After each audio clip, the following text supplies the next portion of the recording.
Hello दोस्तों, कुतुबुद्दीन ऐबक जिन्होंने अपनी ज़िंदगी का काफ़ी वक्त एक ग़ुलाम की हैसियत से गुजारा। कुतुबुद्दीन ऐबक जो हिंदुस्तान की तारीख़ में यानी हिस्ट्री में पहले मुस्लिम बादशाह बने। कुतुबुद्दीन ऐबक जिनकी दरिया दिली, इंसाफ पसंदी और बहादुरी के किस्से पूरी दुनिया में मशहूर थे, जिन्होंने दिल्ली में मौजूद दुनिया की सबसे ऊंची ईंटों की मीनार यानी कुतुब मीनार को बनवाया था। किस तरह ये शख्स अपनी जवानी तक तो गुलाम बनकर रहा, लेकिन अपनी आखिरी सांस एक सुल्तान की हैसियत से ली। कैसे कुतुबुद्दीन ऐबक ने हिंदुस्तान में एक ऐसी सल्तनत की नींव रखी जिस पर कई सदियों तक मुसलमान काबिज रहे। आज के वीडियो में हम जानेंगे कि आखिर कुतुबुद्दीन ऐबक ने एक गुलाम से सुल्तान बनने का सफ़र कैसे तय किया। आगे बढ़ने से पहले अगर आप पहली बार इस चैनल पर आए हैं तो चैनल को सब्सक्राइब जरूर कर लें, जिससे मेरे आगे आने वाले वीडियोस की नोटिफिकेशंस आपको मिलती रहेंगी। और जो लोग मेरा चैनल सब्सक्राइब कर चुके हैं तो प्लीज़ अब दोबारा सब्सक्राइब ना करें, क्योंकि वो अनसब्सक्राइब हो जाता है। तो प्लीज़ अगर आप सब्सक्राइब कर चुके हैं तो अब सब्सक्राइब करने की ज़रूरत नहीं है। हिंदुस्तान की तारीख में कुतुबुद्दीन ऐबक को गुलाम वंश या ममलूक सल्तनत की नींव रखने वाले पहले मुस्लिम बादशाह के तौर पर जाना जाता है। बात शुरू करते हैं कुतुबुद्दीन ऐबक के बचपन से कि वो गुलाम कैसे बने। तारीख की किताबों में कुतुबुद्दीन ऐबक की पैदाइश साल 1150 की मानी जाती है। हालांकि इस तारीख को तयशुदा नहीं माना गया है। कुतुबुद्दीन का ताल्लुक तुर्की के ऐबक कबीले से था, इसीलिए उनके नाम के साथ ऐबक लगा हुआ था। बचपन में वो अपने परिवार से अलग हो गए थे, इसलिए उनको लावारिसों की तरह गुलामों के बाजार में बेचने के लिए लाया गया। कुतुबुद्दीन की किस्मत अच्छी थी जो उन्हें एक पढ़े लिखे शख्स काजी फखरुद्दीन अब्दुल अजीज़ कोफ़ी ने ख़रीद लिया। उन्होंने कुतुबुद्दीन ऐबक को अपने पास अपने बेटे की तरह रखा, उन्हें पढ़ाया लिखाया, उन्हें घुड़सवारी तीरंदाजी की काफ़ी अच्छी तालीम दी और काफ़ी बेहतरीन फ़ौजी तरबियत यानी मिलिट्री ट्रेनिंग भी दी। बताया जाता है कि ये फ़खरुद्दीन अब्दुल अजीज़ इमाम अबू हनीफ़ा की औलादों में से थे, इसलिए उन्होंने कुतुबुद्दीन ऐबक को इस्लाम की काफ़ी अच्छी तालीम भी दी थी। कहा जाता है कि कुतुबुद्दीन ऐबक ने कुरान को हिफ्ज़ भी कर लिया था, यानी कुरान को मुँह ज़बानी याद कर लिया था। कुछ ही सालों में कुतुबुद्दीन ऐबक की काबिलियत की काफ़ी तारीफ़ें होने लगीं।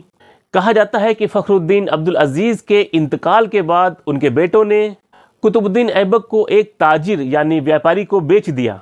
वो ताजिर कुतुबुद्दीन ऐबक को अफ़गानिस्तान के शहर गज़नी में बेचने के लिए ले आया, जहाँ से सुल्तान गाजी मुइज़ुद्दीन शाम यानी सुल्तान मोहम्मद गौरी ने उन्हें ख़रीद लिया। कुतुबुद्दीन ऐबक अब मोहम्मद गौरी के खिदमतगार बन गए, या यूँ कहें कि उनके ग़ुलाम बन गए। मोहम्मद गौरी को अपने दरबार में ऐसी महफिलें सजाने का बहुत शौक़ था जिसमें दरबारी और ग़ुलाम वगैरह अपनी काबिलियत को बयान करते, शेर व शायरी करते, गज़लें सुनाते और मोहम्मद गौरी का मनोरंजन करते थे। और गौरी उन सबको इनामों से नवाजता और उनकी काबिलियत का एहतराम करता। एक रात इसी तरह की महफिल जमी हुई थी जिसमें गुलाम कुतुबुद्दीन ऐबक ने अपनी काबिलियत का मुजाहिरा किया, जिस पर उनको भी इनामों से नवाजा गया। लेकिन दरबार से बाहर आकर उन्होंने अपने सारे इनामात को अपने नीचे से दर्जे वाले लोगों में तकसीम कर दिए। ये बात सुल्तान मोहम्मद गौरी तक पहुंची तो वो इस दरिया दिल इंसान से काफ़ी मुतासिर हुए यानी प्रभावित हुए। सुल्तान ने कुतुबुद्दीन ऐबक को अपने करीबियों में शामिल कर लिया और उन्हें दरबार के ख़ास कामों को देखने का ज़िम्मा दे दिया।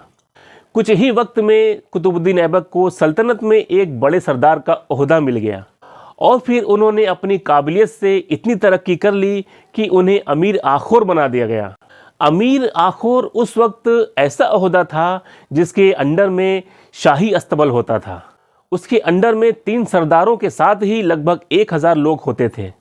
साल 1192 में जब सुल्तान मोहम्मद गौरी ने हिंदुस्तान पर चढ़ाई की तो उस वक्त कुतुबुद्दीन ऐबक ने तराइन की दूसरी जंग में अपनी जंगी महारत का दमदार मुजाहिरा किया, जिससे मोहम्मद गौरी को इस जंग में जीत हासिल हुई। उस वक्त का तराइन वो इलाका था जहां आज के हरियाणा का करनाल जिला मौजूद है। कहा जाता है कि इस जंग की जीत से कुतुबुद्दीन ऐबक की बर्र सगीर में यानी भारतीय उपमहाद्वीप में सियासी ज़िंदगी की शुरुआत हुई। कुतुबुद्दीन सुल्तान मोहम्मद गौरी के नुमाइंदे की हैसियत से जंगों में जीते गए दिल्ली और आसपास के इलाकों की देखरेख करने लगे।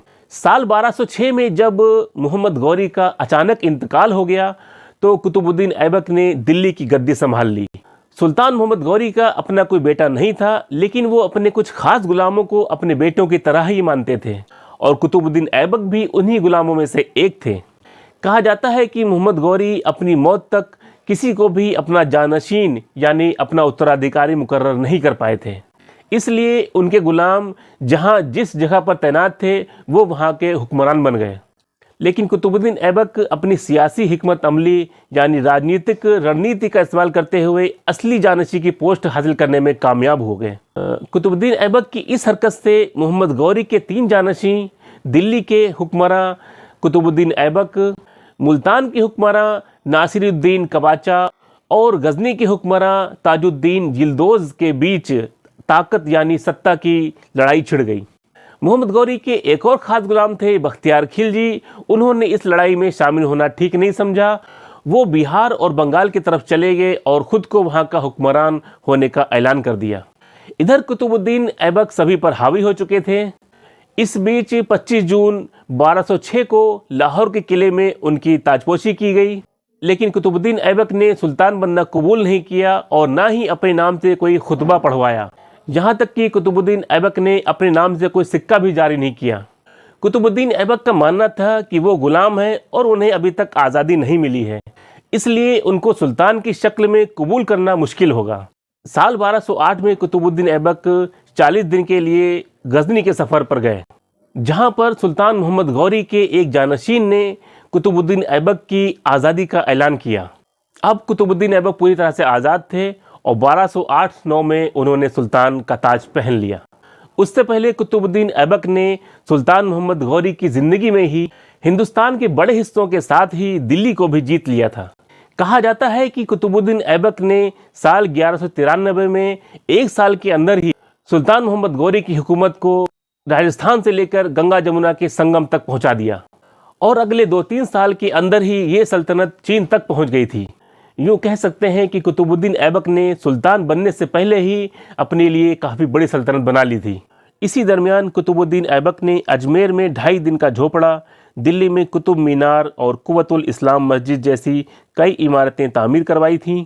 कहा जाता है कि कुतुबुद्दीन ऐबक को भी दूसरे मुस्लिम सुल्तानों की तरह फ़न तामीर यानी वास्तुकला का बहुत शौक़ था। इसीलिए उन्होंने हिंदुस्तान में मोहम्मद गौरी की हुकूमत की कामयाबियों की यादगार के तौर पर साल 1199 में दिल्ली में कुतुब मीनार की तामीर शुरू करवाई। इस तरह के मीनार अफ़गानिस्तान के गजनी में पहले भी बन चुके थे। हालांकि कुतुबुद्दीन ऐबक की ज़िंदगी में दिल्ली की कुतुब मीनार का काम तो शुरू हो चुका था, लेकिन ये मुकम्मल नहीं हो पाया था। कुतुबुद्दीन ऐबक की मौत के बाद इस मीनार को मुकम्मल कराया था शमसुद्दीन इल्तुतमिश ने। ये ईंटों से बनी हुई दुनिया की सबसे ऊंची मीनार है। इसमें 5 मंजिलें हैं जिस पर कुरान की आयतों को नक्काशी के ज़रिए उकेरा गया है। ये कुतुब मीनार दिल्ली के मेन टूरिस्ट अट्रैक्शंस में से एक है। हर रोज़ इसे हज़ारों लोग देखने आते हैं। कुतुब मीनार का मैंने एक वीडियो बना रखा है। आप इस वीडियो में पूरे कुतुब मीनार एरिए में क्या क्या इमारतें हैं उनको देख सकते हैं। कुतुब मीनार के बराबर में ही कुतुबुद्दीन ऐबक ने कुव्वतुल इस्लाम मस्जिद की तामीर का भी काम शुरू करवाया था और इस मस्जिद को भी इल्तुतमिश के राज में ही पूरा कराया गया था। हालांकि अब इस मस्जिद के निशानात ही बाकी रह गए हैं जो आज भी आप देख सकते हैं। इस मस्जिद का नाम कुव्वतुल इस्लाम रखा गया था, जिसका मतलब था इस्लाम की पनाहगाह। कहा जाता है कि जब मंगोलों ने इस्लामिक हुकूमतों को निशाना बनाना शुरू किया तो हिंदुस्तान एक वाहिद जगह थी जो मंगोलों से महफूज थी। इसीलिए दुनिया भर के आलिम, काबिल और हुनरमंद लोग दिल्ली की तरफ रुख कर रहे थे और कुव्वतुल इस्लाम मस्जिद उनके लिए सबसे अच्छी जगह थी। अजमेर को जीतने के बाद कुतुबुद्दीन ऐबक ने वहाँ एक मस्जिद बनवाई जिसे 2.5 दिन का झोपड़ा कहा जाता है। कहा जाता है कि दरअसल ये मस्जिद जल्दबाजी में सिर्फ 2.5 दिन में ही बनवाई गई थी, इसलिए इस मस्जिद को 2.5 दिन का झोपड़ा कहा जाने लगा। हालांकि बाद में नक्शा और डिज़ाइन बनाकर इस मस्जिद को काफ़ी बेहतरीन तरीके से बनाया गया, जिसे हिंदुस्तान में बना इस्लामिक फ़न तामीर अंदाज का यानी इस्लामिक वास्तुकला शैली का पहला नमूना कहा जाता है। इस मस्जिद को नॉर्थ इंडिया की पहली मस्जिद भी कहा जाता है। सुल्तान बनने के बाद कुतुबुद्दीन ऐबक ने अपना ज़्यादातर वक्त लाहौर में ही बिताया। वहीं पर 607 हिजरी यानी साल 1210 में कुतुबुद्दीन ऐबक अपने जंगजुओं और जर्नैलों के साथ पोलो खेलते हुए घोड़े से गिर गए और घोड़ा उन पर गिर गया और घोड़े पर रखी हुई काठी का उभरा हुआ हिस्सा उनके सीने में घुस गया और उनकी वहीं मौत हो गई। कुतुबुद्दीन ऐबक को लाहौर में ही दफनाया गया, जहां उनका मकबरा आज भी मौजूद है। कहा जाता है कि कुतुबुद्दीन ऐबक में ज़बरदस्त फौजी महारत के साथ ही वफादारी, दरियादिली, इंसाफ और बहादुरी जैसी कई खूबियां मौजूद थीं। उनकी खूबियों के काफ़ी चर्चे थे। कहा जाता है कि दिल्ली में ऐसा कोई नहीं था जो उनकी दरियादिली से वाकिफ़ ना हो।